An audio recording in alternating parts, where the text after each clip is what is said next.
Bonjour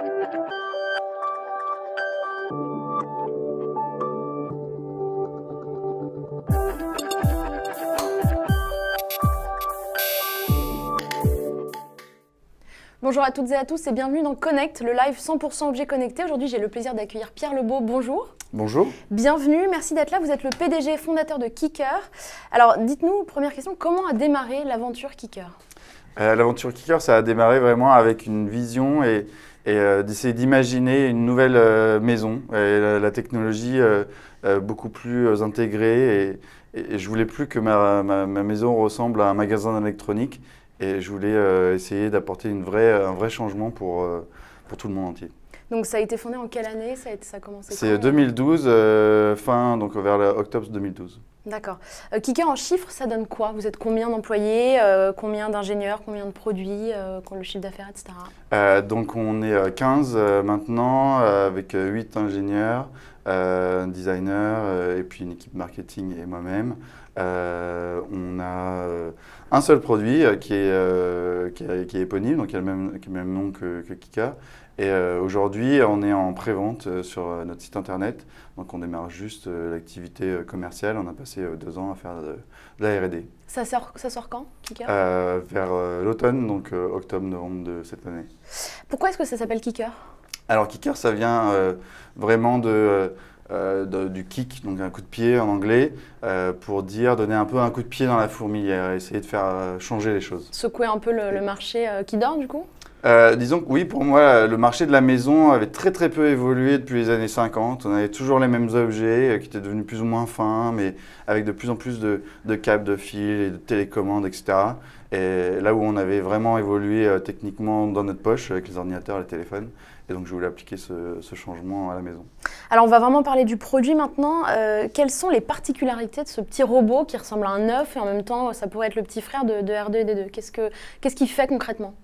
En fait, c'est un robot et c'est un ordinateur à la fois. Sa vocation, c'est vraiment de concentrer, de rassembler toute la technologie dont on pourrait avoir besoin dans la maison en un seul objet. Un peu comme le smartphone l'a fait en connectant un iPod, un téléphone, une caméra, une console de jeu, un GPS, tout ça en un seul objet. Notre vision, c'est d'avoir la même valeur ajoutée, c'est-à-dire de donner aux gens un grand écran, un système de son, un système de caméra, un ordinateur et plein de capteurs pour comprendre ce qui se passe dans la maison en temps réel, en un seul objet et en mobilité. Parce qu'aujourd'hui, on veut avoir tout partout, tout le temps, mais aussi, on n'a pas vraiment envie d'avoir à répliquer, avoir des objets équivalents dans chaque pièce. Donc, notre valeur ajoutée en le faisant se déplacer lui-même, c'est la possibilité d'avoir tout ça, partout, où on veut, quand on veut, librement, simplement, sans fil. Donc, en fait, c'est un peu un objet hybride entre chaîne Hi-Fi, télé, projecteur et qui se déplace On peut le considérer comme ça. Et en fait, c'est pour ça que c'est une différence entre un ordinateur qui crée le contenu ou qui le cherche et qui le diffuse aussi, comme son téléphone. C'est la différence entre un téléphone et une enceinte. L'enceinte, elle va uniquement émettre le son et l'ordinateur, le téléphone, il va émettre et aussi le gérer, le stocker et nous donner la possibilité de le jouer. Et nous, on a ces mêmes capacités, mais en grand. Alors, c'est donc aussi une caméra de surveillance, je crois. Il y a une petite caméra sur le dessus. À quoi ça sert concrètement? Alors, il y a plusieurs applications pour la caméra. De la même manière qu'on peut se servir de sa caméra de téléphone pour prendre des photos, des selfies, pour pouvoir aussi enregistrer des choses. Chez nous, dans la maison, on peut se servir de la caméra pour faire de la vidéoconférence avec les programmes auxquels on est habitué, comme Skype ou peu importe, mais dans une expérience un petit peu différente parce que c'est une caméra 360. Donc elle voit tout autour de l'objet. Ça voit aussi, si l'objet est par terre, ça nous voit de profil ou ça nous voit du haut? Ça vous voit de haut et de profil. Ça vous voit, si vous prenez l'objet qui est ici, il voit tout autour de lui, tout au-dessus. Donc si vous êtes là, vous voyez tout. Donc l'autre personne qui est de l'autre côté de la caméra, qui vous voit chez vous, peut voir tout ce qui se passe autour en une seule image. Et donc potentiellement, encore une fois, cet aspect collectif de l'ordinateur qu'on développe, c'est-à-dire si vous avez toute la famille qui est autour de l'appareil, l'autre personne, elle les voit tous en même temps. On n'a plus besoin d'être tous coincés derrière la caméra. Donc ça, c'est une application très courante de vouloir faire de la vidéoconférence, mais de manière collective, en groupe, et du coup de l'amener à la portée de tout le monde, très simplement. Mais aussi, comme vous disiez, étant donné qu'il est mobile, qu'il est connecté à Internet, qu'il est tout le temps allumé, on peut se connecter à cette caméra depuis son téléphone portable, depuis n'importe où dans le monde. Et ça fait vraiment vidéosurveillance. Et ça fait surveillance.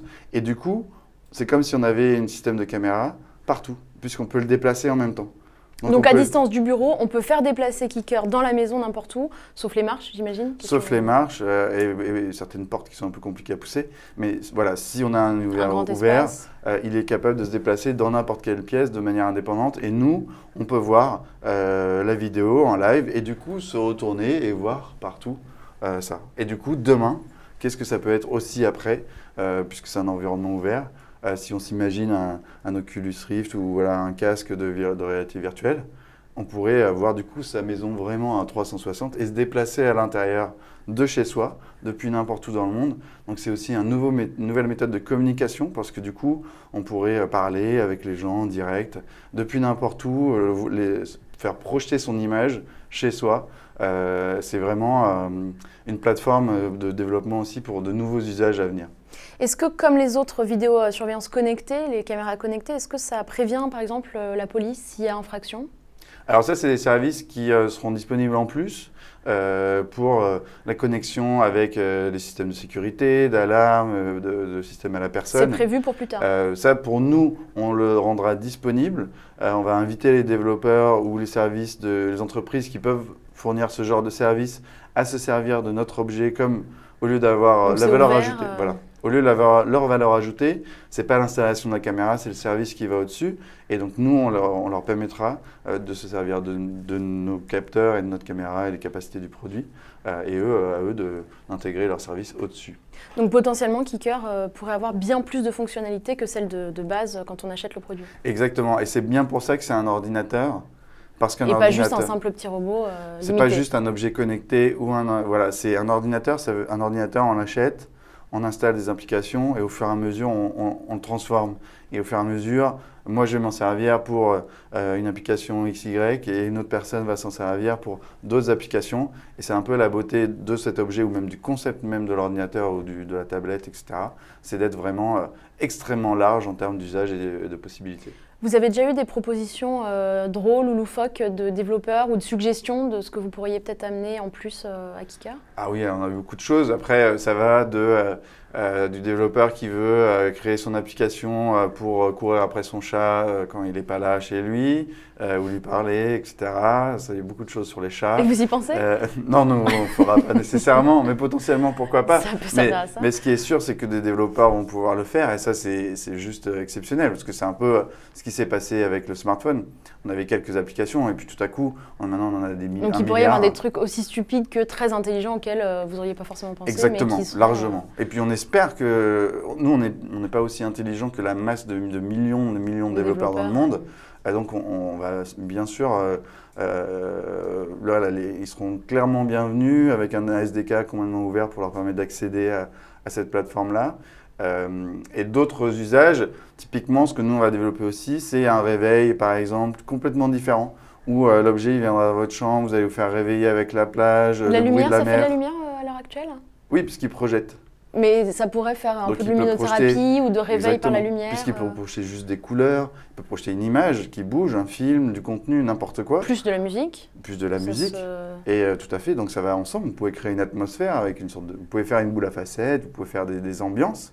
Et du coup, le matin, vous pouvez réveiller avec des choses sur votre mur en énorme devant vous, la plage, le bruit de la mer, les petits oiseaux. Peut-être plus intéressant, plus agréable que de se réveiller avec le buzzer de votre réveil. Les enfants, pareil, le soir, ils peuvent se coucher avec le ciel étoilé sur le plafond et puis apprendre à comprendre le système solaire. Et puis demain, pourquoi pas connecter une application qui va nous dire exactement ce qui se passe en temps réel. Ça pourrait remplacer finalement plein d'objets connectés, à la fois vidéo, à la fois robots, projecteurs, enceintes connectées. Le but, c'est vraiment, ce que je disais, converger. Voilà. C'est-à-dire, on a appris ça avec l'ordinateur, avec le smartphone. On avait plein d'objets avant. On les a tous intégrés dans un seul objet. On s'est rendu compte à quel point ça devenait puissant et incroyable. Et donc nous, on va appliquer cette même idée de convergence vers quoi tout le monde tend en général, dans la maison. Et donc plutôt que d'avoir un écran fixe sur un mur et un autre, et une box, et des télécommandes, et des objets connectés dans chaque pièce, et une caméra, et un capteur, et ainsi, et ça. Et puis demain, on ne s'y retrouve plus parce qu'au final, on se retrouve, comme je disais, ma maison, ça devient un magasin d'électronique. Je suis obligé d'avoir à recharger 14 trucs, j'ai des fils partout. Ce qui nous attend un petit peu avec le nombre d'objets connectés qui se profilent à l'horizon. C'est une vision du futur qui est en train de s'imaginer, mais moi, j'y crois pas du tout. Vous y croyez pas? Non. Qu'on aura plein d'objets connectés, il va falloir de toute façon... C'est ce qui va se passer, c'est ce qui s'est passé dans le passé. Tout. Et l'histoire, elle se répète, on a souvent tendance à l'oublier. Ce qui s'est passé avec le smartphone. Exactement. Aujourd'hui, on n'est plus l'homme orchestre avec tous ces objets. En quoi est-ce qu'il s'est passé la même chose, peut-être rapidement, sur le smartphone, d'après vous? Parce que c'était un peu différent, le smartphone. Il n'y avait pas 50 objets qui congloméraient. On s'en souvient plus. Mais on avait sur soi, si on voulait faire tout ce qu'on voulait avec un smartphone, on avait, je vous dis, vous aviez votre iPod, vous avez votre téléphone, vous avez votre appareil photo. Vous prenez la voiture, vous avez votre GPS, vous êtes obligé d'avoir avec un chargeur, etc. Vous avez votre calepin pour faire des notes, etc. Vous avez votre ordinateur portable pour travailler. C'est vrai qu'on s'en souvient plus, en fait. Mais ça faisait déjà. Vous avez plein de trucs dans votre sac. Vous êtes obligé d'avoir un deuxième sac. Et donc, c'est impossible, en fait, de se dire. Et aujourd'hui, on a tout ça dans un petit objet, dans sa poche. Et donc, Kicker, qui pour l'instant est gros, pourrait devenir un tout petit objet qui fait tout. Alors, il n'a pas nécessairement besoin d'être tout petit. Le but, c'est pas que ce soit un objet personnel. Là, c'est vraiment une grosse différence. Ça veut dire que c'est un ordinateur robotisé puisqu'il se déplace et il y a des brides de démarrage sur sa capacité à être autonome, etc. Mais c'est d'abord sa capacité à être un objet pour la famille, pour le groupe, voilà, quelle est la cible, de la justement, maison. Vous ciblez sur la famille, le grand public ou aussi entreprise? Alors c'est d'abord pour moi, hein, parce que l'idée est vraiment venue de ma frustration chez moi avec la technologie et voilà, j'avais plus envie d'avoir des rectangles noirs partout avec des fils. Je ne pouvais plus voir cette maison comme ça. Et vous étiez fan de Star Wars du coup pour faire un petit robot R2D2? Oui, alors je suis fan de Star Wars comme beaucoup de monde. Je ne l'avais pas du tout imaginé comme R2D2 au départ. Après, oui, il y a des similitudes, c'est assez rigolo. Et voilà. Et souvent, en plus, pourquoi cette forme-là? D'où c'est venu la forme? Parce que ça aurait pu être autre chose. Oui, ça aurait pu être beaucoup de choses. Et c'est surtout, en fait, on avait un champ libre parce qu'il n'y avait pas d'équivalent. Donc ça, c'était formidable pour designer un produit. C'était très compliqué aussi parce qu'on n'avait pas de repère. Le seul aspect que je ne voulais pas, c'était un autre rectangle. Le rectangle, dans la nature, ça n'existe pas. Dans les maisons, quand on achète des objets de décoration, ils sont plutôt arrondis, doux, cosy. Et on amène de la technologie. À chaque fois, c'est rectangulaire, très droit, très froid, etc. Donc moi, je voulais quelque chose d'agréable finalement. Voilà, qui soit agréable. Donc il est tout doux, c'est très agréable à toucher. Il est rond, un peu comme un galet ou un œuf. C'est beaucoup plus organique. Et le but, c'était de le voir non utilisé et de trouver ça beau et de trouver ça comme un objet de décoration. Qui est-ce qui a designé Kicker? Donc moi j'ai travaillé avec un designer avec lequel on travaille même toujours aujourd'hui et ensemble on a travaillé sur ces formes. Moi je suis vraiment parti de cet œuf. Donc pour moi c'était une bulle de lumière et un œuf et on est parti de ça et on a développé cette forme pour casser les codes de la technologie, pour pas se dire c'est un objet technologique. C'est pour ça qu'il a aucun fil, c'est pour ça qu'il va se recharger tout seul, c'est pour ça qu'il est du coup complètement libre et qu'il n'a pas du coup tout ce qu'on va retrouver dans les codes de la technologie. On a voulu vraiment se libérer de ça. Il est accueilli comment sur le marché vous n'avez pas de concurrent direct, mais sur le marché des objets connectés concrètement? Alors c'est une grosse surprise. Parce que, il intrigue, non? Ou il fait peur? Alors, il intrigue énormément, il surprend. Les enfants, ils vont le voir, ils lui font des câlins, etc. C'est très émotionnel. Parce que justement, ce n'est pas un objet froid, voulu en plastique, brillant, etc. C'est vraiment un objet émotionnel. Donc, il intéresse. Et tout à coup, quand il s'allume et quand il fait tout ce qu'il fait, donc ça veut dire quand il projette son grand écran automatiquement sur un mur, sur un plafond, et qu'on voit le potentiel avec le son, avec l'image, le contenu illimité, qu'il a puisqu'il fonctionne sur Android. Donc quelle capacité il a? Donc lui, il a 1 Tera de stockage. Donc ça veut dire qu'on peut lui mettre pour traduire combien de films? Alors 1 Tera, ça fait 1000 films en gros. Okay. Donc 1000 films, je ne sais pas combien de dizaines de milliers de chansons. Donc l'idée, c'était encore dans cette volonté de faire toute la technologie dans la maison. Ça veut dire tout ce que je vais avoir de digital, mes photos, ma musique, mes films, etc., mes jeux, je vais pouvoir les mettre dessus. Comme ça, ce sera simple. Et donc, ça, c'est un intérêt de mettre son contenu dessus. Mais le point fort, c'est, on en parlait tout à l'heure avec l'ouverture à l'extérieur, les développeurs. Et c'est l'environnement Android. Donc Android, c'est le système d'exploitation de Kicker. donc qui est développé à la base par Google, mais qui est open source, donc qui est très facile à intégrer pour nous. Et du coup, ça donne accès à 1 milliard d'applications qui sont déjà développées pour Android. Donc tout le contenu qu'on va utiliser sur une tablette, qu'on a déjà sur notre tablette, sur le téléphone, on l'a sur Kicker instantanément en téléchargeant. Avec les mêmes comptes, on n'a pas besoin d'un nouveau compte, etc. Donc même pas besoin de retélécharger les applis. On retélécharge l'application pour l'installer sur Kicker, mais on n'a pas besoin de créer un nouveau compte. On a déjà ses playlists existantes, son compte de télé ou peu importe de service de streaming qu'on peut avoir. Les jeux qu'on a achetés, on peut les installer dessus gratuitement. Ça, c'est ça le bénéfice d'Android. À quel prix est-ce qu'on trouve Kicker sur le marché? Alors aujourd'hui, oui, aujourd'hui, on a une production qui est assez limitée. On le fait en France et on peut le précommander sur notre site internet à 2 990 €. C'est le premier du genre, donc forcément, on a des coûts de développement qui sont assez élevés, puis c'est un objet qui est assez imposant et il y a déjà des précommandes? Oui, oui, bien sûr. Ouais. Vous pouvez communiquer sur le chiffre? On était sur Kickstarter fin de l'année dernière, donc on avait un objectif à 100 000 $ qu'on a atteint au bout de 3 jours, donc on était extrêmement contents. Et du coup, vous avez eu combien au final? Au final, on a eu 260 000 $ avec les 20 premières unités qui sont parties en 90 minutes. Donc pour nous, c'était une énorme confirmation que le produit, même s'il est très différent, très nouveau, il répondait à un vrai besoin et que les gens comprenaient tout de suite que cette convergence. Est-ce que c'est les gens qui comprenaient ou est-ce que c'est les geeks? Alors non, la semaine dernière, on était dans un salon de design. Pendant une semaine, on a fait un salon de design pour justement montrer que, encore une fois, l'usage, c'était pas que la télé, que des films, mais c'était aussi potentiellement redécorer sa maison avec des œuvres digitales, créer des ambiances dont on parlait tout à l'heure. Et ça a eu un succès vraiment incroyable. Les gens qui venaient pour acheter des œuvres d'art et des objets de design, ils ont découvert cet objet. C'est pas du tout une formule, enfin une cible de geek. Au contraire. Et oui, ils ont été épatés par les possibilités et la simplicité qu'offre l'objet. Parce qu'encore une fois, c'est de se libérer de tout ce qui est négatif dans la technologie dans la maison. Les fils, l'encombrement, la complexité. Comment ça se recharge du coup? Il se recharge donc tout seul.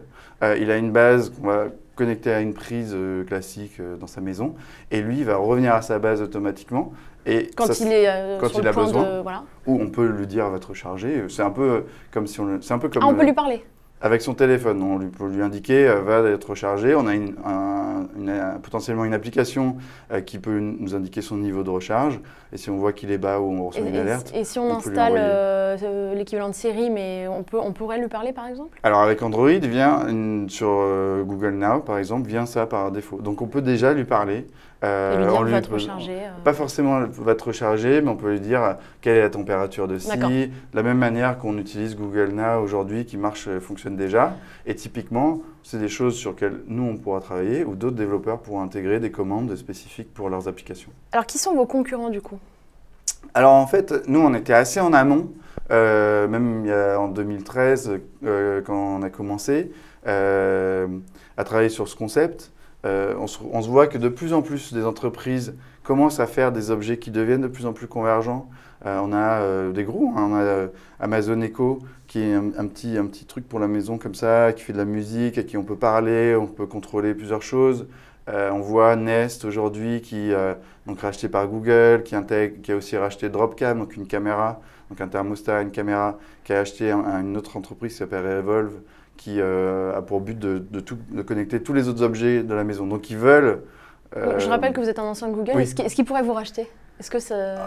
je ne suis pas leur e-page malheureusement, mais je ne pourrais pas répondre à votre question. Après, et si vous font une proposition intéressante, est-ce que ça pourrait vous intéresser? Peut-être pas forcément maintenant. Je ne pourrais pas vous dire. Aujourd'hui, c'est très difficile de répondre à cette question. Le jour où j'étudierai et on regardera si ça répond à nos objectifs, mais pour l'instant, je ne peux pas vous dire.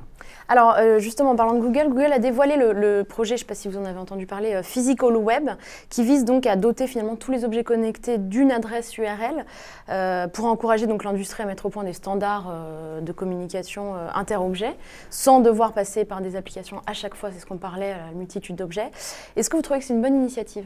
Vous êtes ancien de Google, donc je ne sais pas si vous allez être objectif. Je peux être toujours critique de... Non, mais je peux être critique de ce qu'ils font. Je trouve que c'est une bonne idée parce qu'il faut essayer de trouver une manière de simplifier Voilà, Internet, ça s'est créé avec ces URL, donc ces liens et ces adresses IP, etc. C'est comme ça qu'aujourd'hui, on peut aller sur Internet et qu'on peut retrouver n'importe quel site Internet. Donc ça paraît logique de l'appliquer à des objets aussi potentiellement. Il va y en avoir des milliards et des milliards, donc il faut gérer ça. Mais l'IPv6, etc., c'est un bon protocole pour le faire. Est-ce que c'est pas une fois de plus, question simple, mais Big Brother is watching you? Est-ce qu'ils vont pas avoir la main mise une fois de plus sur le secteur? Je pense pas. Je pense que c'est eux qui doivent travailler, c'est les gros qui doivent travailler sur les standards de communication, le HTTP, le www, etc., les IP, ça appartient pas à Google, mais c'est à eux de pousser dans un sens parce que ça doit être les gros qui doivent imposer, qui doivent proposer vraiment ces protocoles. Parce que c'est eux qui ont les volumes d'utilisateurs. Sinon, on va pouvoir se retrouver avec tout le monde qui veut dans son coin essayer d'avoir son système fermé. Et là c'est des problèmes d'utilisateurs qui vont être frustrés et au final, des choses qui ne marchent pas. Donc le web, il a marché parce qu'il était ouvert et interopérable. Ils essayent de faire ça. Est-ce que ça, c'est la bonne solution? Je ne sais pas, mais je trouve que ça va dans le bon sens. En tout cas, ça fait avancer les choses. Merci beaucoup Pierre Lebeau. Restez avec nous. On passe tout de suite à la start-up de la semaine.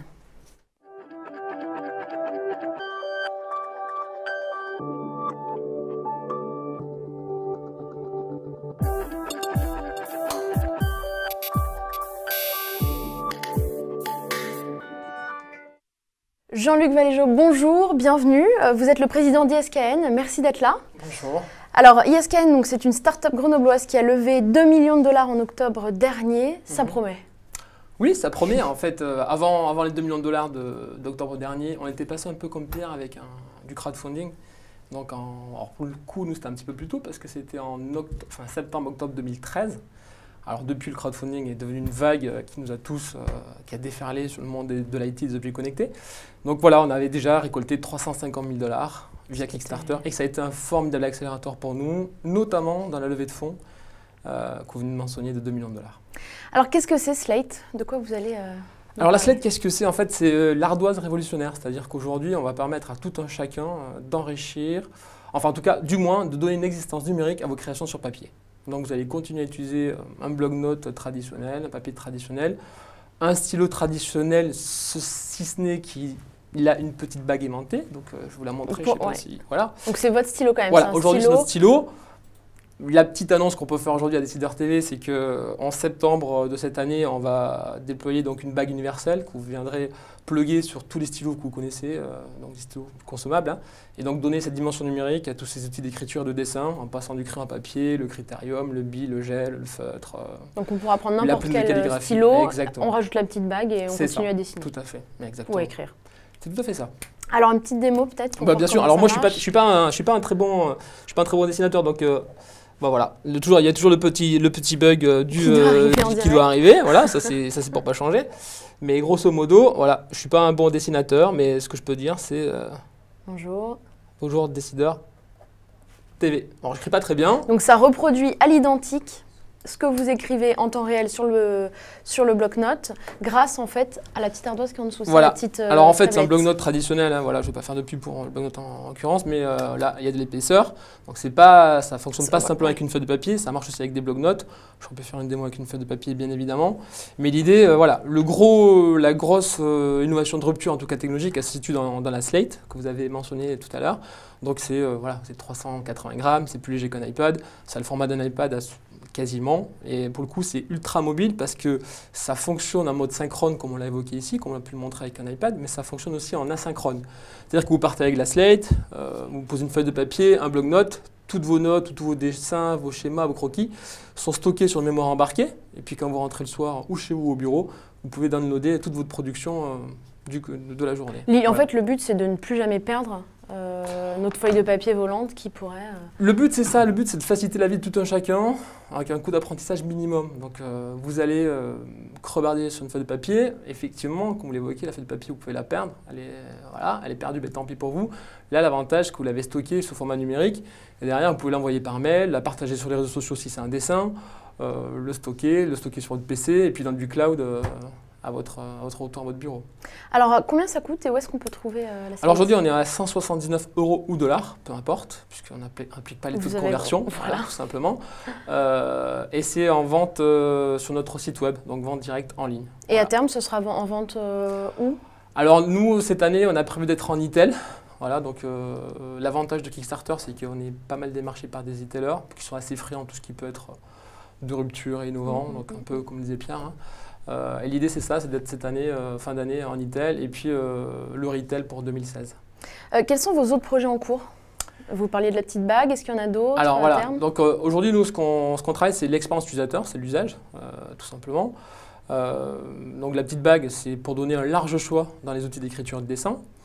Donc là, on s'adresse plutôt avec ce produit-là à des designers, des infographistes, des gens qui aiment bien crevarder et qui sont toujours attachés au papier, en tout cas l'interaction stylo et papier. Next step pour nous, c'est de changer de cible. Et, plus grand public? Plus grand public, plus entertainment aussi. Parce que ce que j'ai... C'est-à-dire entertainment? Alors, plus autour du jeu. Parce qu'en fait... c'est moins grand public du coup si c'est plus gamer? Non, j'ai pas dit gamer, j'ai dit entertainment au sens divertissement, jeu, un peu à la oui. Vous voyez, oui? Okay. Oui, c'est monsieur, madame, tout le monde, le grand-père, le petit-fils, les geek, parents. Mais non, pas n'importe geek, qui. Absolument pas. Donc de l'entertainment, avec une cible peut-être un peu plus enfant, quand même. Pourquoi? Parce que dans l'écriture, là, on est dans un cas particulier d'utilisation de la Slate. Parce qu'on reste dans un plan 2D. Or, nous, ce qu'on fait, c'est qu'on détecte la petite bague dans les 3 dimensions suivant 6 degrés de liberté. Donc, on peut imaginer beaucoup de choses. Et beaucoup de choses sur lesquelles on travaille et qu'on lancera très probablement dès septembre, justement parce que septembre, octobre, novembre, décembre, c'est la période des cadeaux de Noël et que ça prendra tout son sens à cette époque-là. Voilà. Vous avez déjà pensé à contacter des écoles primaires pour leur proposer d'apprendre à écrire sur la Slate? Alors en fait, on est déjà en contact avec l'éducation nationale dans un programme e-éducation 3 dans lequel on retrouve certains acteurs, donc des éditions Nathan, etc. Où, pour une raison fort simple, en fait, c'est qu'on s'est rapidement rendu compte que penser l'éducation que sur tablette ou que sur PC, c'était juste impensable. Alors, pourquoi? Parce qu'on se rend compte aujourd'hui qu'un enfant, après 2 heures de tablette, ça y est, c'est terminé. Donc l'idée, c'est pas d'opposer le monde traditionnel, le papier ou le cahier et le monde de la tablette, mais c'est de travailler la complémentarité qui peut exister entre les deux. Et nous, c'est vraiment ce qu'on fait.